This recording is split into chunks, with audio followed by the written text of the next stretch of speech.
Hey, what's up, my friends? Jason Woodland back again with Always the Journey TV, coming at you with episode number 52. We're out here representing people in the community and shining spotlights on all the amazing things that they've got going on within their businesses, their jobs, their music, their art, their side hustles, their event space, and really everything in between. The whole objective here is just to learn and to shine light on all the cool things people have going on in their lives. Today, I'm extremely excited about introducing to you a very longtime friend. In fact, we've known each other for like 25 years. I can't believe it. It's like time flies, and especially over this last year and a half, it's like it just disappeared. So anyway, her name is Jaime Lynch. In 2019, Jaime was awarded Silver State's Best Female Entertainer of the Year and 7-time recipient of Best of Las Vegas. Jaime Lynch has established a name for herself with her powerhouse vocals and electrifying stage presence, which I can definitely vouch for. I've seen her on a multitude of occasions throughout the years with all of her stuff that she's got going on, and she's definitely someone to watch out for.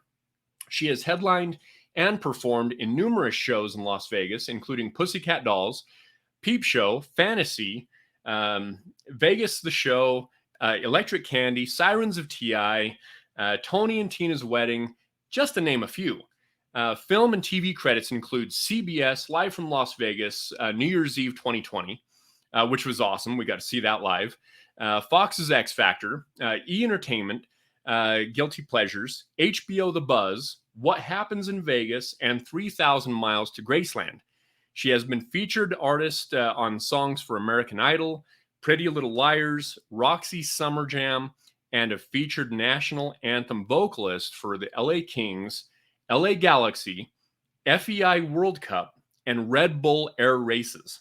Currently, Lynch has been seen headlining in the award-winning Zoe Bowie Band and is set to release original music later on this year, which I'm extremely excited about.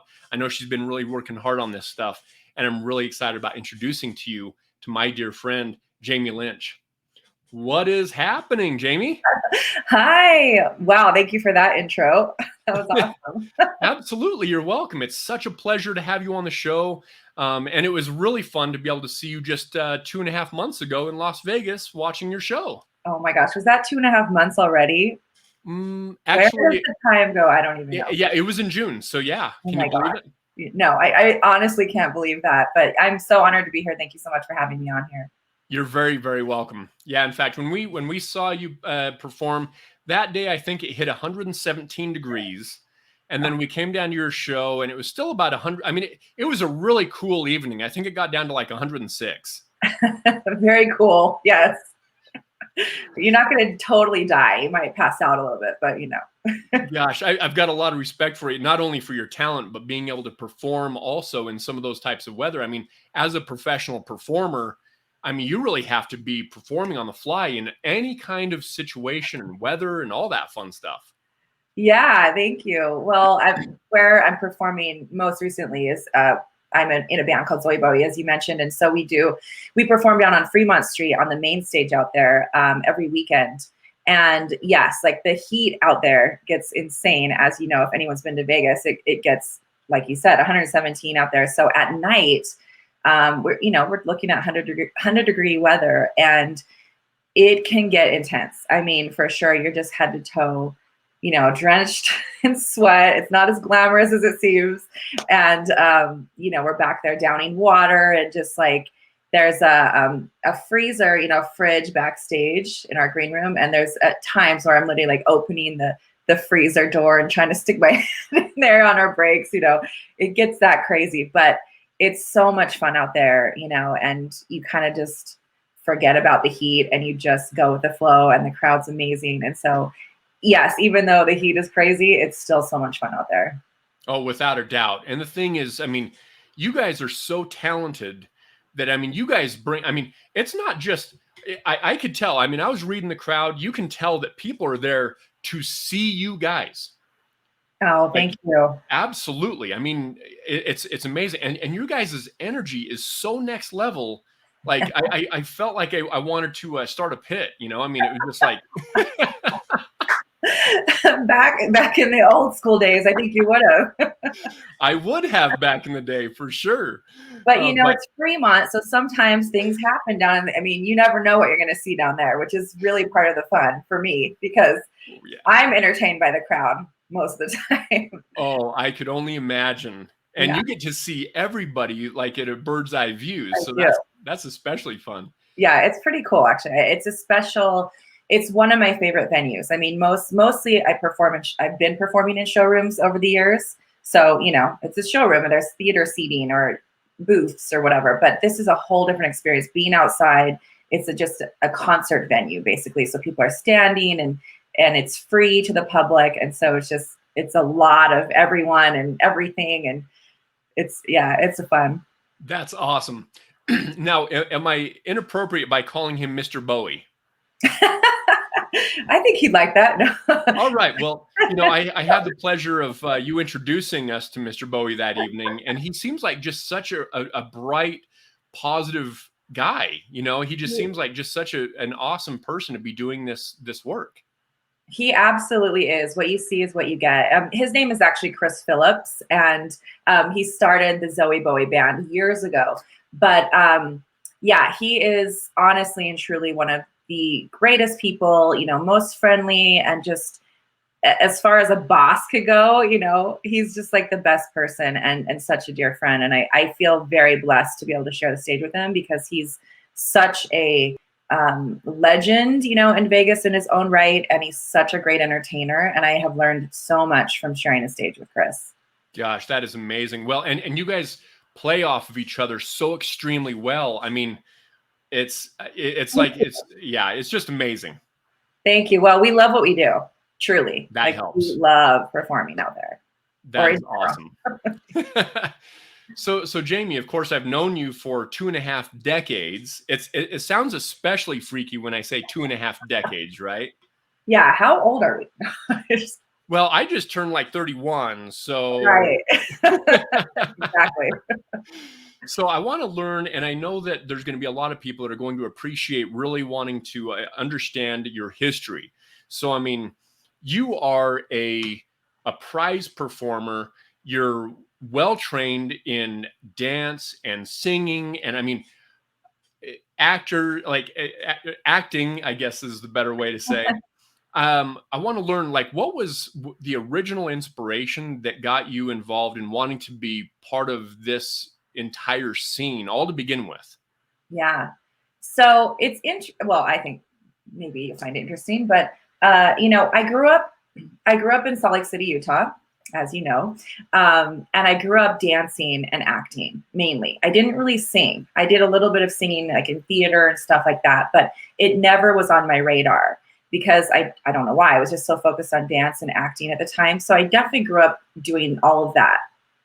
But I never really knew that I was going to be a performer necessarily. It was always something that I kind of did. And then when I moved to Vegas, at that time, my parents were going through a divorce. And I was just like, I want to get out of Salt Lake. I want to have a change of pace. And one of my good girlfriends that I grew up dancing with in the same studio, she was out here performing in a show at the Stratosphere.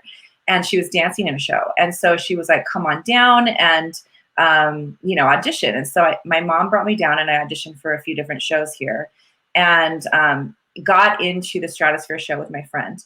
And so I started my career here as a professional dancer in shows. And I always had this desire to sing. I always, loved music, and I would secretly kind of sing, growing up in my room or whatever. And I'd pretend to like put on concerts and stuff, but it was never, I don't know why, it was never something that I thought I could pursue. I didn't really know that I had a voice. And so when I moved to Vegas, I really just had that desire to try and to learn. And so I started learning how to use my voice and started, practicing scales and really just trying to learn how to sing. Mm-hmm. And it took me a good number of years to make that transition. Because like I said, I didn't start out with it. A lot of people will grow up singing, and that wasn't my case. So it took me a few years to really do it, but I transitioned from a professional dancer into a singer. And at first people didn't take me seriously. You know, people were like, what, you want to sing? I know a lot of people probably that I grew up with were very surprised, you know, like, we didn't know that you sang. And it's because I really didn't, you know, at the time. And so yeah, it took me a minute, but I finally was able to kind of start making that transition. And so I really believe, because of that experience, you know, that if there's something you want to do, you can do it most likely. You know, you have to put in the work, obviously. Like I didn't just, you know, wake up one day and was able to sing and like know how to perform the way I do now. Like, it's taken me, you know, 25 years or whatever of performing all the time. But I do believe, and I'm such a big advocate of, you know, if there's something you want to do, you should go for it. And especially like dancers who want to sing, I'm like the biggest proponent of that. It's like, if I can do it, you can do it. Trust me. Like, I'm no different than, you know, anyone else. Like, it's a skill that you learn and you practice and you learn as you go. Yeah, definitely. That's gosh, I mean, the level of talent you have across all those things, I mean, it shows that you're dedicated to your craft, that you've dedicated years to doing these things. Because I mean, even when you know, I mean, way back in the day, I mean, you were practicing dance like it was your job, and it virtually was your job. Like, that's what you did. And I mean, you went to school for it. You practiced it. I mean, what age would you say you really got involved with the whole like scene of, you know, being involved in acting and dance all to begin with? Well, my parents put me into ballet when I was like 2.5, 3. Because we had a neighbor at the time and she was like a ballerina and I just thought it was the coolest thing ever, you know? So they put me to dance. And so I grew up dancing, and then acting I got into, I think, around 5, 6, when I did like a theater production. I was like in the choir. You know, it was like it was like a Christmas Carol thing at the Salt Lake. I think it was like the Triad Center. It was so long ago. I don't even know. I don't think that's still around, but yeah, so I grew up doing that, you know, and it was a passion of mine. And so I was very lucky that my parents were able to support me in that and really, you know, made those sacrifices to take me to dance class and put me in the competitions. And we got to travel and, you know, go to different workshops and stuff like that. So I'm very blessed and fortunate that I was able to do that. And they were helping me cultivate those skills. Yeah, definitely. And where were some of the more unique places that you got to travel as a young person when you were doing dance? Yeah, so we went to Japan, Osaka, Japan. When I was in 7th grade, we took this big trip and we went to Seoul, Korea as well. And we performed in, God, what was it? There was an expo out there in Japan that we got to perform in, which was really cool. Wow. Obviously, as a child, you're going to Japan. I mean, going to Japan is cool anyway, you know, but as a child, it was just a great experience. And then we went to Hawaii, which was amazing. And we performed I remember we performed at a 49ers halftime show at one point when I was young. Oh, wow. And so it was just, yeah, a lot of cool stuff like that. And the dance studio I grew up in was a great studio. And I remember we would take a trip like every summer. We would go and, you know, take some classes in LA and, you know, study out there in some of the bigger studios. So yeah, it was a cool experience to be able to do that. And I know that I'm very fortunate to be able to do that, you know, so I just feel very lucky. Yeah, that's awesome. I love that. I mean, being able to have all that's almost that repertoire before you even entered Las Vegas. Yeah. You know, I mean, that's an amazing sort of toolbox of talent to be able to draw upon when you entered into Las Vegas. So Las Vegas, you've been there 1996 or 7? 7. Yeah. Wow. Yeah. Crazy, right? What was the very first thing you did in Las Vegas, if you're cool with sharing? Yeah, of course. So it was this show at the Stratosphere, and it was actually an impersonator show called American Superstars. And so I was dancing in that show. And this is kind of embarrassing to say, but I'm going to share it anyway. You're laughing because you already know what I'm going to say. So I was dancing in the show, and it was an impersonator show. And at the time, like a million years ago, the Spice Girls were huge, right? Oh yeah. So they wanted to put in the Spice Girl act, and so they had auditions for it, and they allowed us, you know, if we wanted to audition. And at that time, it was when I was really like, oh my gosh, I want to learn how to sing. I want to do this. Like I was really hungry, and so I auditioned, and I got the part of Posh Spice. So I was wearing like this, you know, wig, and like, and we had to learn their songs. And so it was just a little kind of little tiny act that they put in there. But it was actually my first, like, you know, experience being able to sing on mic and like be a singer on stage. I was still dancing in the show as well, but it really gave me that, it opened that door for that that singing, you know, to start coming in. So it's cool. Yes. Oh, it was way cool. And I remember you calling like before you went down, you're like, so I think I'm going to go to Las Vegas and, you know, check out this like Spice Girl impersonator thing. And I'm like, that's awesome. Because you know what? It's funny. People I know, they can joke around about the Spice Girls, but there was a few songs that I was down for. Oh no, they're amazing. Yeah, no, totally. And you know, girl power, like, hello. I'm all about that. Like you know, I mean, they had such a presence, you know, and so that's really cool that you were able to be part of that, because I mean, of course, you've always been a force in the universe anyway. Even before you were part of the singing and dancing and all that kind of stuff, you've always been that force. So for you to like step into that part and then just like continue moving on, I mean, it was like a foregone conclusion. Like, of course they were going to choose you, and of course you were going to continue building and creating and doing all these cool things as mentioned in your bio. So I mean, it's awesome.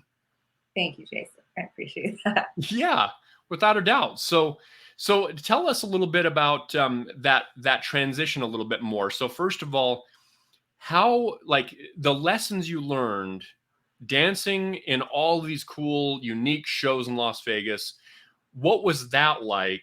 And what was it like getting gigs and getting jobs? And tell us a little bit more about that experience. And then from there, we'll move on to the transition into the singing portion a little bit further. Yeah. So, oh gosh, we're going back. So when I first came into Vegas, I was hired as a professional dancer. And yes, I was doing a little bit of singing, but I was mainly working as a dancer. And so, you know, I feel like, yes, I had grown up dancing and stuff, but I really had to, you know, when you come here, you learn a lot, and I had to step up my skill a lot. And, you know, we would go to auditions all the time and go to like audition for shows or audition for trade shows or whatever. You know, there's always something going on here. And me and my friend would look at it almost like we're going to an audition, and if nothing else, it's a free class. Oh, yeah. So yeah, because, you know, you learn the choreography and you have to do it. And like, it's a learning experience no matter what. And so I really learned how to, I guess, just look at those experiences as a stepping stone no matter what, and just realize that everything you do is helping you build to that next step. And yeah, I'm sorry, it's just taking me back. I haven't thought about this stuff in so long. But you know, it's a weird business. Like, I'm sure every business has their thing, but you know, entertainment is harsh. And one thing that I definitely learned was that, and throughout my whole entire career, is that, you know, when you think about competition, because when you go to these auditions, there's, you know, usually hundreds of people or, you know, tons of people there. And a lot of them may look exactly like you, especially if there's like a cattle call, or they're looking for like all the, you know, girls come in with blonde hair, like whatever it is they're looking for.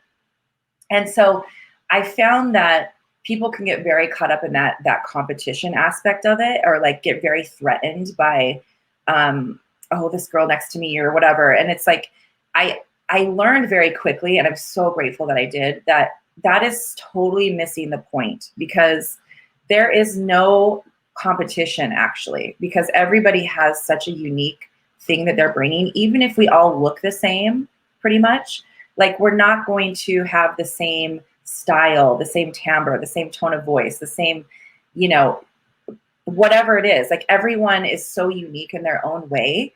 And so when you can actually like hone into that and just try to really gain your confidence in what you can bring to the table. And like, instead of putting your energy of like worrying about what are they doing or what do they look like, or, you know, like, and I get it, it's harder said than done sometimes, but when you can go into these instances, and I'm sure across the board for any business, when you can focus on what your strengths are and who you are and what you bring to the table, and remove the energy from looking outside of yourself necessarily, that energy reads more. You know, the casting agent is there, they kind of know what they want, but when you're bringing that energy and you're showing up and sure of yourself, they're like, I want that.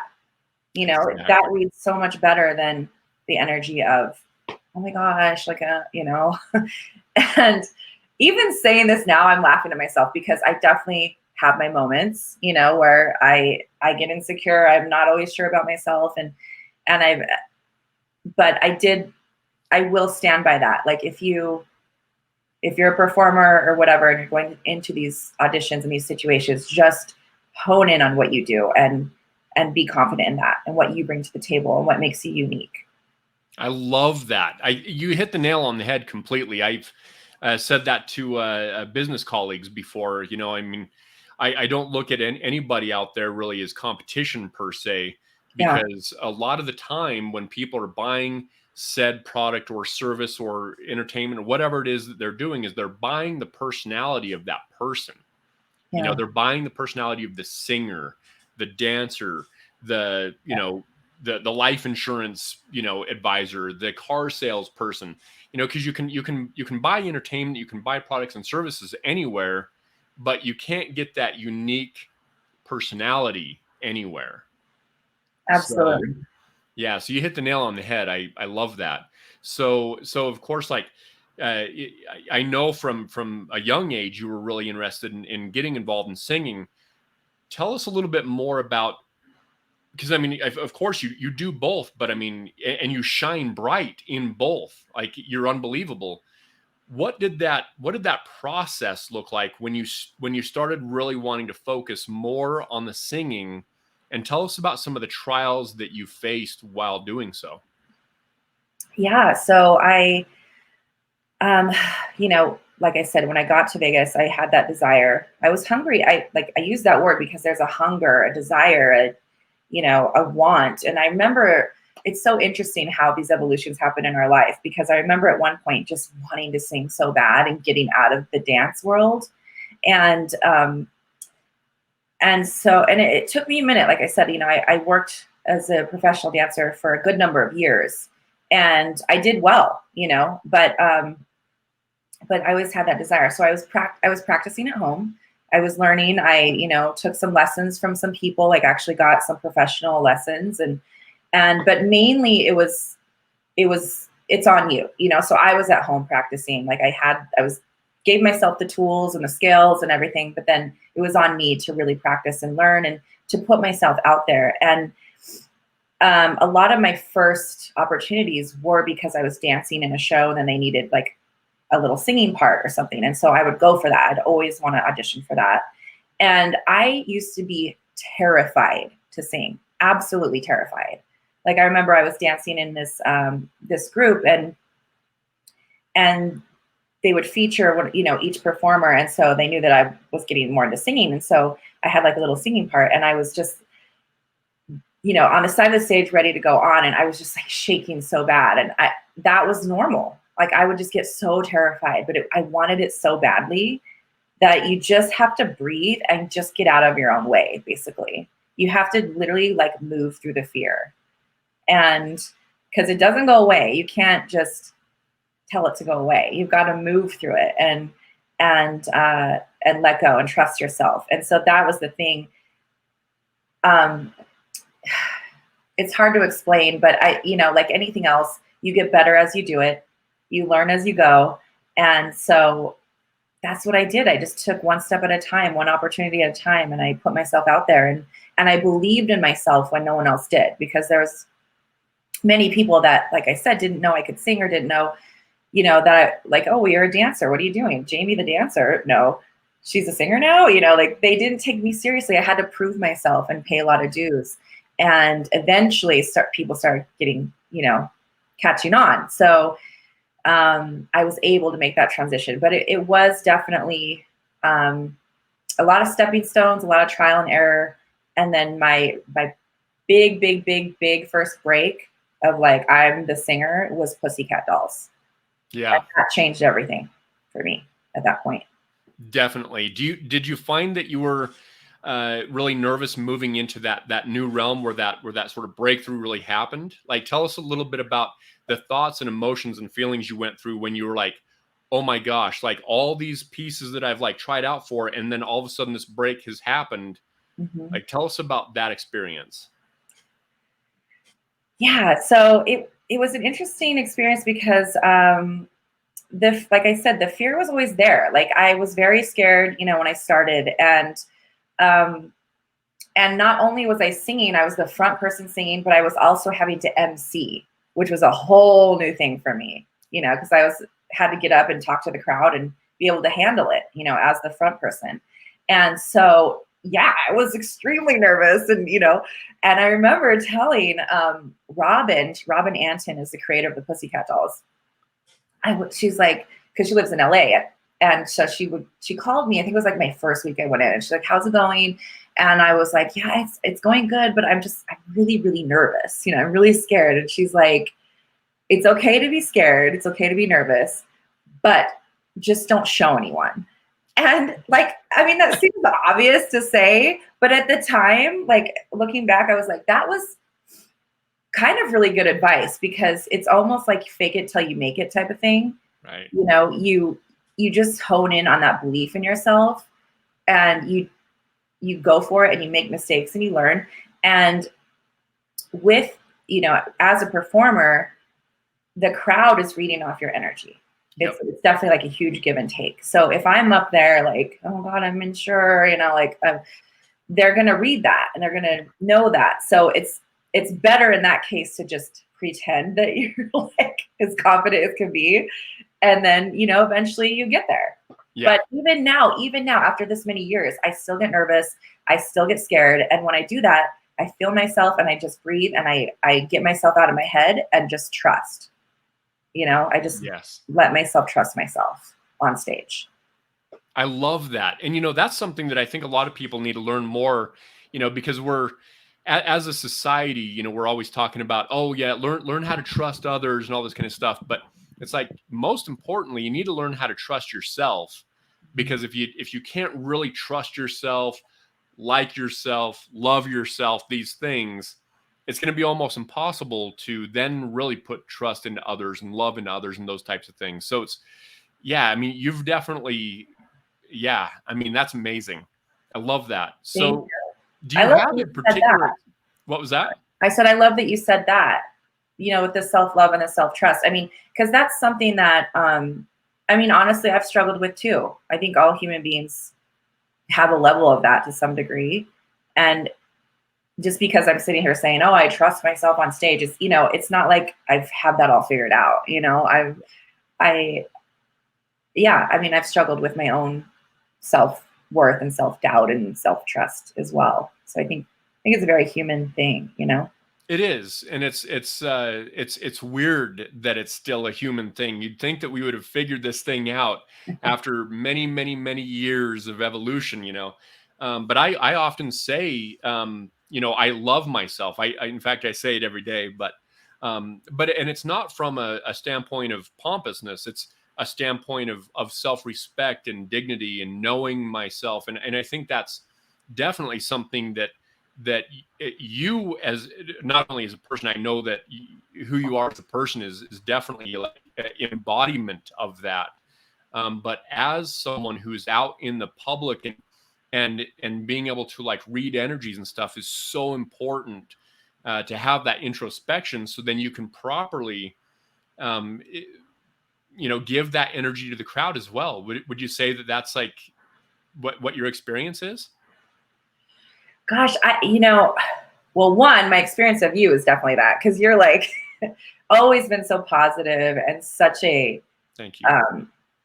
I don't even know, like just such a strong pillar of like light, I would say. Wow, thank you. I I really appreciate that. believe that. I mean, like you're very positive.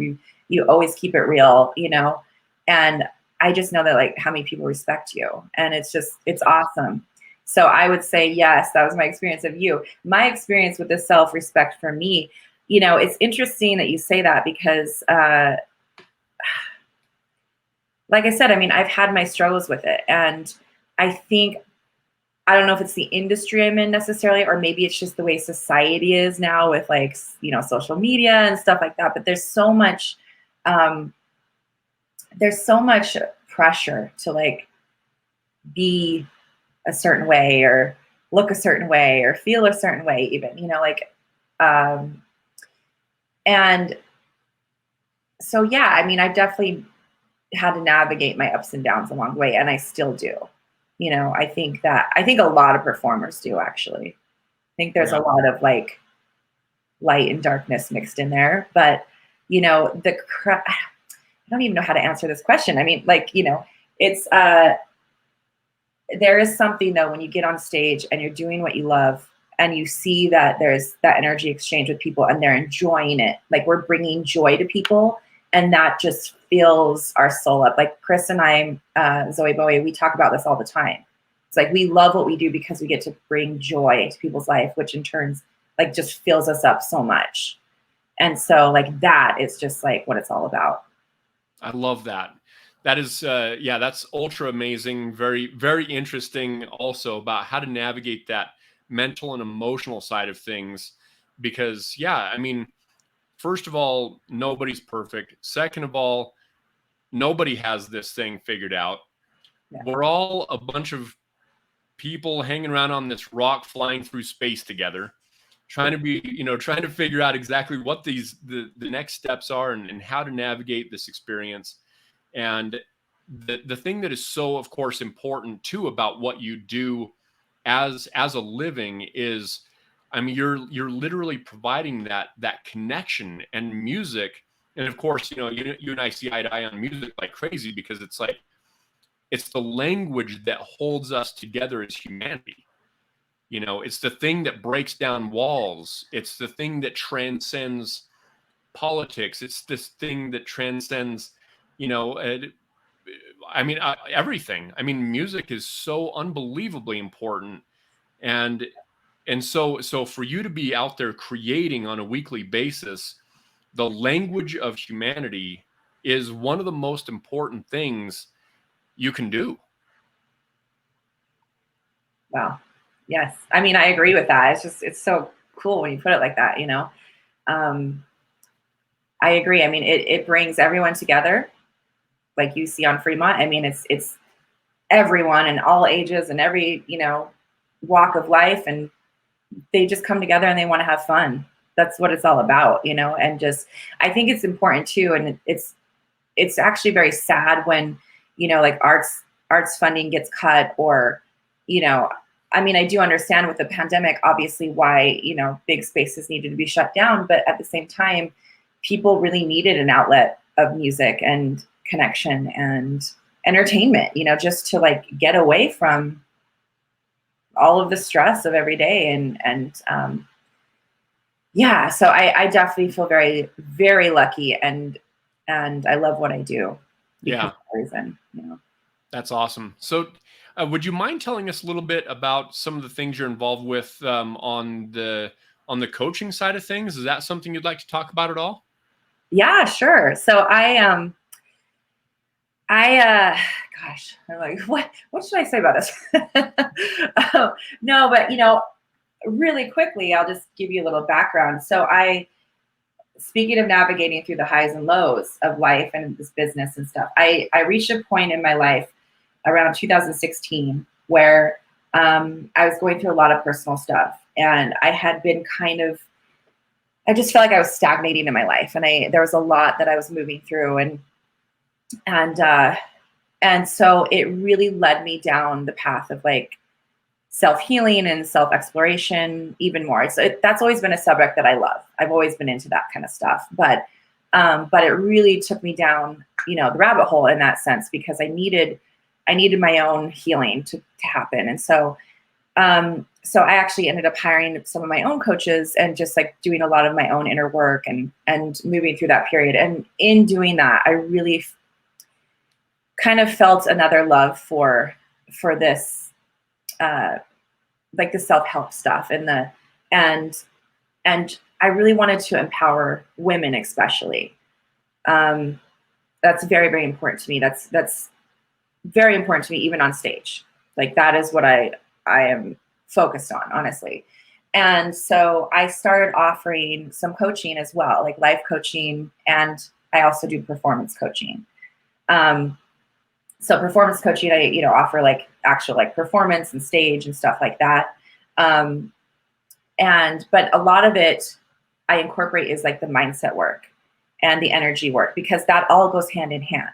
You know, if you want to be a performer and you want to be on stage, you've got to know this stuff. As I was talking about, there's an energy exchange, and there's some mindset stuff that any young performer needs to have put in place if you're going to go in this industry, because it can mess with you, some of those expectations and stuff. So, yeah, I created a Facebook group called the Fierce Femme Collective, and it's for women, and I really created it as kind of a place, a safe space that women could come into and support each other and network and just, give each other some inspiration and sisterhood. And love it. And yeah, so it's been an interesting journey. And then I was, had some private clients as well and stuff like that. But I will say, like, I took a step back from it for a while because I had my daughter, and I was just finding it too much to try to balance having a new baby, and then we hit COVID and the shutdown, and my own like self mental health, and so it's just like, okay, I need to like just focus on my baby for a while. And so I really stepped back from it, but I am starting to get back into it a little bit. I have some performance coaching clients that I'm working with that are amazing. Nice. And yeah, at this point, I'm just trying to figure out what direction I want to take it. I'm really actually feeling called to like do my own music at this point. So that's kind of what I'm focusing on now, is just performing and creating my own original music at this point. And that's a perfect segue, because that's what I wanted to talk to you about next. So your own music, I mean, gosh, let's talk about that. So what does the path look like to get to this point, and what is it looking like now, and what can we expect to see in the future? Well, I don't know what the path looks like, to be honest with you. I don't think I ever have. I've just been going, I maybe that's the journey, always the journey, right?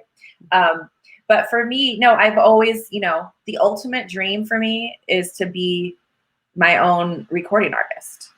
The stuff that I'm doing now, I love what I do, but we're doing cover songs basically, which is amazing. Don't get me wrong. I love singing these songs. They're amazing songs, but I would love to have my own thing as well.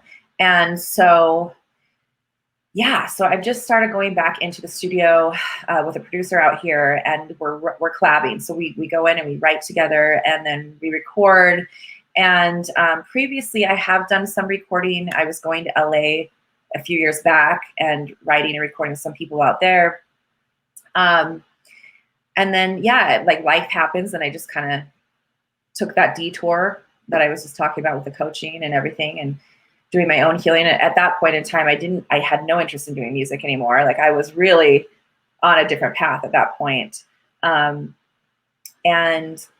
in doing my own work and doing my own healing and being on this journey, I found a love for music and performing again that I had kind of lost. I'd let it go, just got too caught up in some of the stuff that happens in the industry and with life and the ups and downs and stuff. So I really had lost my passion for a while, and I found it again through performing with Bowie and just allowing myself to do what I felt was fun instead of what I felt like I needed to be doing and hustling and I have to be this and I have to do this. And it's like, no, you need to just do you for a minute, And that's what I love about performing in this band, is that I feel so much more freedom.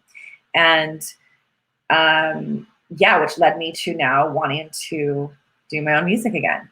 And so now I'm starting to write and go back in the studio, and I'm excited about what I'm doing, you know, so we'll see.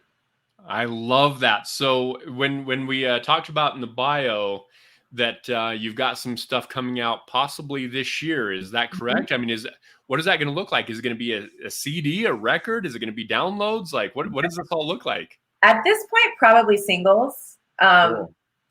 Yeah, I don't have it mapped out like, oh, I'm doing this album and releasing it on this date. That's not there yet. Maybe in the future. But at this point, I'm just getting back in, and I think I'm just going to start releasing some songs as I go. I'm also actually really considering doing some covers on YouTube, and kind of make it my own, and just kind of start putting that out there. So I might be releasing some cover, you know, songs as well. But in the meantime, while I'm writing, and we'll see. I don't know. I think it's just going to be singles for a little while. That's awesome. And Yeah. I said CDs. Like, do people buy CDs anymore? I totally know what you meant. I mean, you know, I don't have any. I mean, maybe have a box of them somewhere, but I do have a CD player in my car, though. Really? Like, that's older. Oh, you know, I think I actually might too. Yeah, but it's all Bluetooth these days. You know what I mean? Yeah, totally. Oh Yeah. gosh, that is awesome. So I'm going to ask, of course, in just a few moments, what is one of your favorite songs? But I want to ask also, what is one of your favorite songs to sing on a cover? Yes, so that's easy for me to say, because one of my all-time favorite songs is "At Last" by Etta James, and that's kind of my go-to. Like if I do karaoke or anything like that, or even just sitting in, like that is, you know, I've sang it many, many times on stage, and I just love singing it. It's just so good and so beautiful, and it's just one of those songs that I, you know, originally when I was learning how to sing, I practiced that and I learned that, and so for me, it's one of my faves for sure. Awesome. And my next favorite, what? can I give you one more? Oh, please. So one more that's kind of come in my sphere the past few years is "Dream On" by Aerosmith. Oh, absolutely. Both those songs are unbelievable. And I'm 95% sure I've heard you sing "At Last," but I know I've heard you sing the Aerosmith song, and you kill it. Thank you. Thank you. It's one of my, for some reason that song just fits really well in my, you know, where my voice placement is. And so it's just like a big vocal song for me. And it's just like a moment that is just so fun on stage because people love that song, you know? And so it's just, it's fun. I like, you know. Absolutely. I'm assuming you don't want to give us a sample of your singing. Actually, there's someone sleeping in the house, so that's not going to be doable, right? Yeah, I would, but she's literally like right over there. So, and I get loud. As you should. Oh, yeah. That's awesome. Okay. So I can feel like quietly. Yeah, go ahead, do it. At last, my love has come along. My lonely days are over. And life is like a song. Oh, yeah, yeah. At last. You killed it. Usually I'm belting that thing. So. Oh my gosh. You seriously, that was freaking amazing. Thank you so much for sharing that. Of course, my pleasure. Thank you. I love it. So as we move to a wrap up, is there anything that I didn't ask that you want to share regarding your path and process and some of the things that you're involved with?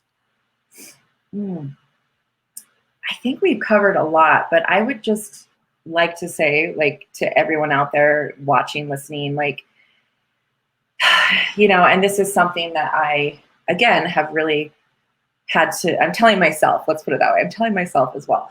Like, if you have a dream, if you have a desire, I truly believe that it's there for a reason, and it's for you to explore, and it's something for you to have if you so choose. And so, like, if there's a desire, go for it. And it may lead you to that place, or it may take you to some other door that you didn't know would be open, you know? So it's like, it is a journey, and I would just encourage you to keep going and don't give up. Like, it doesn't matter how old you are, how young you are, how whatever you have in your mind that's telling you why you can't do it is BS. truthfully, and just keep going, keep trying. And so that's for me has really, you know, been a theme in my life, and it's come back in my life again. And that's why I'm going for original music. I mean, there was, you know, a lot of times when I've talked myself out of it, but I know that what I believe is that you don't give up on your dreams, because you never know where it's going to lead you. I love that. I'm so thankful that you shared that, because I think especially these days, you know, with all the things that have been happening over the last year and a half, people need to hear that. Yeah. And if you ever start talking yourself out of it, call me. I will talk you back into it, because we need your voice in this world, and we need you to continue creating and building. So definitely never stop. Jaime, I'm like crazy proud of you. Like you are freaking awesome. And I love the artwork that you create and the energy you create. Shout out to all the homies at Zoe Bowie. You guys definitely made a magnificent choice by bringing Jaime onto the team, because yeah, I mean, they already know that, so I don't need to say it. Thank you so much. I really appreciate that. And the feelings are mutual. I'm so proud of you. And I love that you're doing this as well. Keep going. Thanks. I appreciate that. So what is your favorite song? Well, I can't say because it's impossible. What is one of your favorite songs and one of your favorite quotes? Okay. So besides the ones that I just shared, can I say one of my own? Absolutely. Of course. Okay. It was, and the reason why, let me explain. So there is a song that I've released. I recorded it previously. It's called "Can't Let You Go," and it's my favorite song because I co-wrote it years ago in LA, but it was really based on grieving and losing my father, who I lost in 2008, and just the, you know, the feelings and the overwhelm that came with it. And so it was very cathartic for me to record that song. And there was actually many versions of it before we got to this last one that I released. And when I went in to record the last one, like all the other versions were cool, but this one I was like, I needed to be stripped down. I needed to be a certain way. And I went in and I did it line by line and was very particular about my vocal, but I just let it all out. You know, it was vocally just, it was, like I said, it was a transformational, cathartic experience for me to record it. I actually ended up getting super sick after that. And I think I was just releasing all that energy and grief and all the stuff, you know? And so, yeah, like I had released it a long time ago, and then I kind of didn't do anything with it. And I was just recently, I was like, I need to re-release that song. Like, this is like a huge song for me. And so it's called "Can't Let You Go." And that is my favorite, one of my favorite songs. And that is why. I love that. And I'm going to make sure that we get that link posted here so people can check that out as well. 'Cause you've got that up on your YouTube, right? It's not on my YouTube. I will put it up. It should be on like all platforms now, like iTunes and Spotify. Like I just created a Spotify for artists account. So whatever platform you guys prefer other than YouTube at this point, but I'll get it up there because I just opened my YouTube channel again. So I'll get that up there. I love it. And then what is one of your favorite quotes? Okay. So one of my favorite quotes has been my favorite quote for a million years, and it's called "Follow Your Bliss" by Joseph Campbell. Yeah. Well, I knew it. I love it.